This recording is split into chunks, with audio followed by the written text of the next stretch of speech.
Hello दोस्तों, आपका गणित क्लास में आपका आपका हार्दिक अभिनंदन। और हम आपको गणित के महत्वपूर्ण क्वेश्चन कराएंगे जो 2024 के पेपर के लिए बहुत ज़्यादा इंपॉर्टेंट रहेंगे। सबसे पहले हमारा टॉपिक रहेगा हमारा अभाज्य गुणनखंड।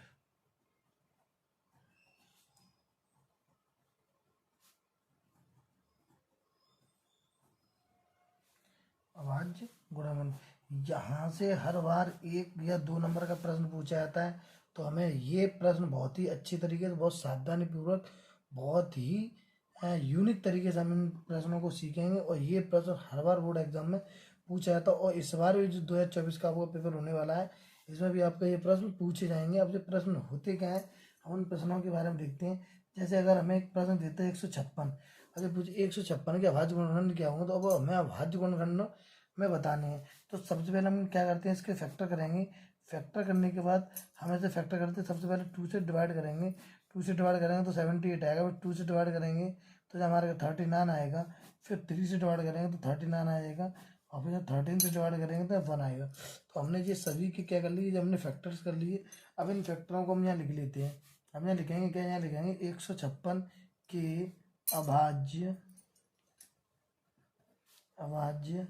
गुणनखंड। 156 के अभाज्य गुणनखंड बराबर बराबर हम सब नंबरों को लिख लेंगे 2 इंटू 2 इंटू 3 इंटू 13। अब देखो जितनी बार जितनी बार नंबर रिपीट हुआ होगा, उस नंबर की पावर उतनी ही हो जाएगी। अगर 2 नंबर है, यानी 2 आपका 2 बार रिपीट हुआ है, तो उसके ऊपर पावर कितनी लगेगी, 2 लग जाएगी। इधर 3 की पावर 1 है क्योंकि एक बार आया है, और 13 की पावर 1 है तो एक बार आया। तो इस प्रकार आपको प्रश्न को हल करना होगा। और ये प्रश्न आपके बोर्ड एग्जाम में कई बार पूछेंगे, हर बार आते हैं। और जहाँ तक वहाँ तक MCQ में पूछे जाते हैं, और 1-2 नंबर में ये प्रश्नों को पूछ लिए जाते हैं। तो आपका ये प्रश्न बनेगा। दूसरा प्रश्न क्या है, तो दूसरा प्रश्न जो आपका बनता है, तो दूसरा आपका प्रश्न बनेगा इस तरीके से। जैसे आपको देगा 2 है, 3 है, 4 है, और आपका 4, ठीक है, आपको ये देगा। और फिर आपका एक देगा, यहाँ लगाएगा और लगा के यहाँ दे देगा 3 है, 4 है, 5 है, 6 है, 7 है, और +8। इस तरीके अब ये पूछेगा कि अभाज्य के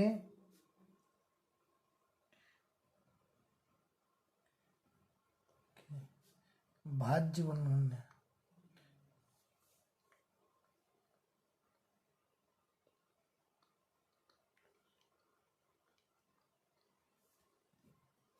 सॉरी, भाज्य है।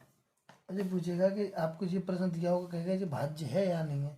तो ये प्रश्न भी कई बार पूछ लिया गया है, इस बार भी ये हो सकता है इस प्रश्न के पूछने के जहाँ तक वहाँ तक चांसेस रहेंगे। जैसे हम देखते हैं, अब पहले इसको सॉल्व करेंगे। सॉल्व करके इसे लिखते हैं। जैसे हमारा पहला है 2 3 4 + 4। अब इसे करेंगे, तो यह करेंगे कैसे, तो सबसे पहले इस नंबर में हम लेते हैं क्या, हम सबसे पहले इस नंबर में लेते हैं 4 कॉमन लेंगे। हमने 4 को कॉमन ले लिया, तो हमारा 2 है, 3 है, और 4 कॉमन ले लिया, तो यहाँ 1 बचेगा, प्लस यहाँ आपका 1 बचेगा। इसी प्रकार हम इस नंबर को भी यहाँ कर लेते हैं 3 4 5 6 7। सॉरी गाइस, यहाँ मल्टीप्लाई लगाना था। और 8 + 8 ये हमने कर लिया। यहाँ से हम क्या लेंगे, हमें कॉमन वैल्यू क्या मिलेगी, 8। यहाँ से हमने 8 ले लिया। 3 4 5 6 7 1 और +1। अब हम क्या करेंगे क्या, तो इनके साथ मल्टीप्लाई करेंगे, ये जोड़ देंगे। तो 4 इंटू इसी कितना हो जाएगा, 3 दूनी 6, 6 और 1 कितना हो जाएगा, 7। ऐसे हम यहाँ करेंगे तो यहाँ कितना हो जाएगा, देखो 3 चौक 12, 12 पंगे 60, 12 पंगे 60, और 60 छिक्के 420, 420 7 में गुणा कर देंगे। और 420 7 में गुणा करें तो हमारा कितना हो जाएगा, तो जो हमारा बन जाएगा 0 7 दूनी 14, 7 चौक 28 और 1 28 और 1 29, और +1। तो हमारा जो बन जाएगा तुम्हारा 8 गुणा 2941, इधर बन जाएगा 7 चौका 28। तो हमारा ये नंबर बन गया। अब हमारे जो नंबर होंगे हम लिखेंगे कैसे, तो हम यहाँ लिखेंगे अतः दिए गए नंबर के 2 भाज्य गुणनखंड होंगे। 2 भाज्य गुणनखंड 4 और 7 हैं। तो हम इस प्रश्न को इस प्रकार करते हैं, यहाँ लिखेंगे अतः संख्या 28 के 2 भाज्य गुणनखंड 4 और 7 हैं। बस आपको इस तरीके लिख देना, आपका ये प्रश्न हो जाएगा सही। तो आपका एक तो जो भाज्य गुणनखंड वाला हुआ, ये वाला प्रश्न कई बार पूछा गया है और ये वाला भी आपका प्रश्न पूछा गया। तो जो आपके प्रश्न बहुत ही ज़्यादा मोस्ट इम्पोर्टेंट रहेंगे इस साल के लिए, और आप इन पेपरों को करने से पहले इन प्रश्नों को आप अच्छी तरीके से देख लें। और आप ये प्रश्न बोर्ड एग्जाम में हर बार पूछा है तो इस बार भी पूछे जाने के चांसेस रहेंगे।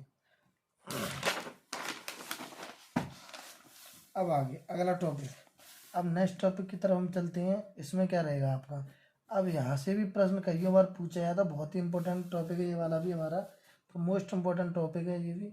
इसमें क्या रहेगा, हमें कुछ फॉर्मूले लर्न करने हैं। जैसे ना पहला हमारा फॉर्मूला रहेगा, जैसे दो संख्याओं का गुणनफल होता है ए गुणा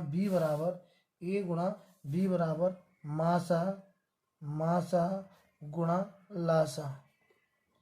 एक तो फॉर्मूले, या आपको दो संख्याएं दी गई होंगी या मासा दिया हुआ है, हो सकता है आपको लासा पूछ ले, ठीक है। दूसरा जो फॉर्मूला रहेगा, जहाँ दो संख्या पूछेगा तो आपको ये दोनों नंबर दिए गए होंगे।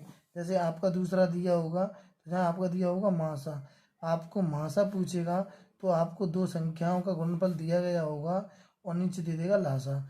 अब यहाँ आपको दो चीज़ें दे रही होंगी, एक तो आपको ये नंबर दिया होगा पूरा और आपको यहाँ लासा गिवन होगा, तो आप यहाँ मासा पता कर सकते हैं। तीसरा, यहाँ आपको लासा पता करना है, तो लासा पता करना तो दो संख्या गुणनफल भी दिया गया होगा आपको और यहाँ आपको मासा भी दिया गया होगा, तो यहाँ आपको ऐसे ही पता कर सकते हैं। तो लासा बराबर क्या होगा, दोनों दो संख्या गुणनफल बट्टे मासा। आपको ये वाला फॉर्मूला भी लर्न रखना है। दूसरा, ये भी बहुत ज़्यादा पूछा जाता है, यहाँ देगा दूसरी संख्या बराबर। अब दूसरी संख्या बराबर क्या होता है, दूसरी संख्या बराबर होता है हमारा मासा गुणा लासा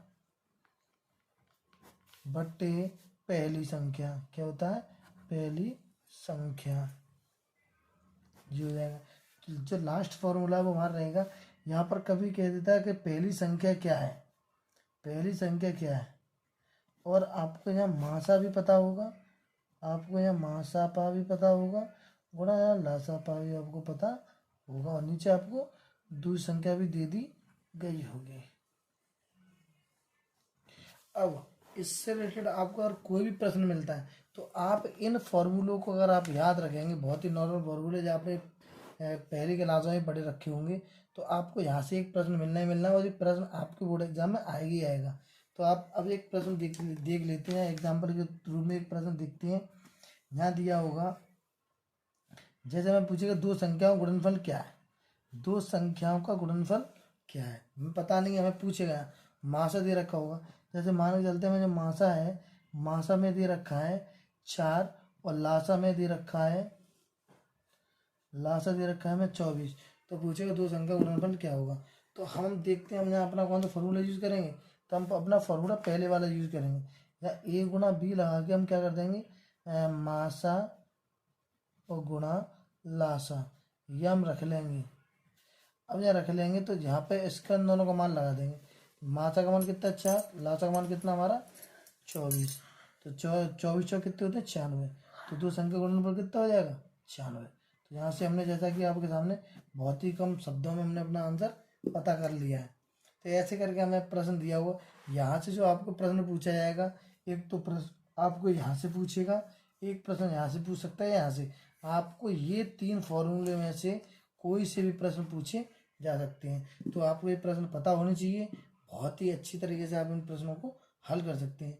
अगर आपको लगता है कि हमें ये वाला प्रश्न, इस वाले फार्मूले से सर आप एक क्वेश्चन बताइए, तो हम आपको एक इस वाले क्वेश्चन फार्मूले से भी आपको एक प्रश्न कराएंगे। देखो अब एक क्वेश्चन देखते हैं यहाँ से, तो यहाँ से देगा आपको मासा, मान के चलते हैं हमारा जो मासा दे रखा है वो हमने 4 मान लिया, लासा जो हमारा होगा, लासा जो दे रखा है वो हमने मान लिया हमारा लासा 64 है, और हम यहाँ मानते हैं दूसरी पहली संख्या मानते हैं, पहली संख्या क्या है, तो हम यहाँ पहली संख्या जो लेंगे, पहली संख्या हमने पहली संख्या अपनी मान के चलते हैं, हमारी पहली संख्या क्या होगी, हम अपनी पहली संख्या 64 मानते हैं, तो हमें पूछेगा दूसरी संख्या क्या होगी। दूसरी संख्या हमें बी पता होना चाहिए, लेकिन हमें पता नहीं है। अब इस प्रश्न को हम करेंगे, तो हम करने से पहले इस प्रश्न को सॉल्व करेंगे। सॉल्व करने से हमें पता होगा फॉर्मूला कौन सा यूज करेंगे, दूसरा वाला। तो आप लिखेंगे दूसरी संख्या यानी बी बराबर मासा और गुणा लासा, मासा गुणा लासा बट्टे पहली संख्या यानी मतलब ए। और देखो मासा हमारा क्या दे रखा होगा, मासा में दे रखा है 4 और पहली संख्या में लासा दे रखी है हमें 64 और पहली संख्या में कितनी दे रखी है 16। अब यहाँ से हम दूसरी संख्या पता कर सकते हैं। देखो बहुत ही कम शब्दों में हम पता करेंगे। 16 चौक कितना हो जाएगा 64, हमारा बचेगा क्या 4 गुणा 4। तो अब 4 चौक कितना होता है 16। तो यहाँ से हम अपनी बी दूसरी संख्या भी हमने पता कर ली है। इस प्रकार हम अपने प्रश्नों को कम शब्दों में हम हल कर लेंगे। तो जैसा कि आपने देखा होगा प्रश्न, आपको प्रश्न केवल यहीं से मिल जाएंगे। तो आपको इन प्रश्नों को बहुत ही अच्छी तरीके से देख लेना है। अगर समझ में ना आए हो तो आप कमेंट कर सकते हैं, कोई भी स्टेप समझ में ना आया हो तो उसके लिए कमेंट करके आप बता सकते हैं। अच्छा लगा हो तो आप आगे इस वीडियो को लाइक करें। आगे अगला प्रश्न ये रहा हमारा पहला टॉपिक। अब इस पहले टॉपिक से हमारे क्या रहे होंगे, इतने प्रश्न हमारे बनेंगे। जैसे मैंने आपको ये बताया, यहाँ से आपके प्रश्न बनने वाले हैं। और मैंने आपको जैसा कि आपको मैंने इधर दिखाया था ये वाला महत्वपूर्ण आवाज, तो आपको ये वाले प्रश्न और प्लस ये वाले प्रश्न, तो आपको ये वाले सभी प्रश्नों को देखना अच्छी तरीके से और पढ़ लेना है। और जो अगर एक बार समझ में ना आए तो आप वीडियो को दोबारा देख सकते हैं।